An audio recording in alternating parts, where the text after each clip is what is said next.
வணக்கம். இன்றைய தினம் 5 ஜனவரி 2023. நேரம் வந்து சரியா 9 மணி 21 நிமிஷம் ஆகுது. நமக்கு லெவல்ஸ் ஃபார்ம் ஆயிருக்கு பார்க்குறோம். 43,059 மேலே போச்சுன்னா கால் ஆப்ஷன் பை ஆகும். 49,009 கீழே வந்ததுன்னா புட் ஆப்ஷன் பை ஆகும்.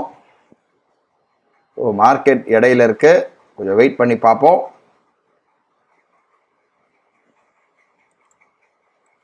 பார்க்குறோம் செல்லு வந்திருக்கு. ரோபோவில் பார்க்குறோம் புட் ஆப்ஷன் பை ஆயிருக்கு. டெர்மினலில் பார்க்குறோம் 43,100 புட் ஆப்ஷன் பை ஆயிருக்கு. வெயிட் பண்ணி பார்க்கலாம்.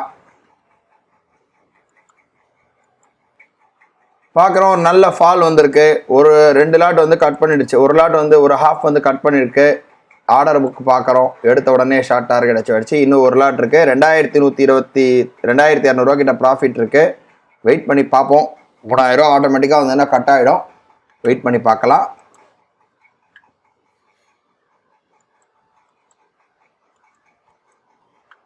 திரும்ப மேலே சடன் ஸ்பைக் வந்திருக்கு. சடன் ஸ்பைக் வந்து கால் ஆப்ஷன் பை ஆகிருக்கு. பார்க்குறோம் 43,000 கால் ஆப்ஷன் 2 பையாக இருக்குது. ஓவரால் நியூட்ரலில் இருக்குது. இப்போ 300 கிட்ட மைனஸில் இருக்குது. வெயிட் பண்ணி பார்ப்போம்.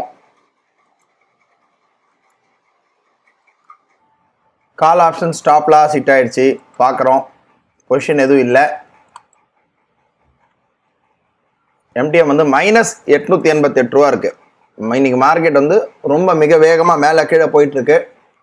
எந்த சைடு போகுதுன்னு தெரியல. ஆனால் ஏதோ ஒரு சைடு வந்து ப்ளோவாக பார்க்கணும். பார்ப்போம் எந்த சைடு போகுதுன்றதை பார்க்கலாம். பார்க்குறோம் மார்க்கெட் நல்லா திரும்ப மேலே போயிட்டுருக்கு. நமக்கு வந்து ஹைப்ரிட்டில் 2 லாட் வாங்கி 3,000 ஃபிக்ஸ் பண்ணி வச்சுருந்தோம். ஒரே ஸ்பைக்கு ஆட்டோமேட்டிக்காக எல்லா ப்ராஃபிட் புக் பண்ணிடுச்சு. ஆர்டர் புக் பார்க்குறோம் மேக்ஸிமம் ப்ராஃபிட். அதாவது 2 லாட் வாங்குச்சு. 2 லாட் வாங்கி மேலே போகும்போதே ஆட்டோமேட்டிக்காக கட் பண்ணிடுச்சு ஒரே ஸ்பைக்கில். இன்றைக்கி வந்து ப்ராஃபிட் வந்து 2,891 கிட்ட ப்ராஃபிட் புக் ஆகிடுச்சு ஓவரால். இதோட இன்றைக்கி ட்ரேட் முடிஞ்சது. நாளை வந்து ஒரு புது ட்ரேடில் சந்திக்கலாம். நன்றி, வணக்கம்.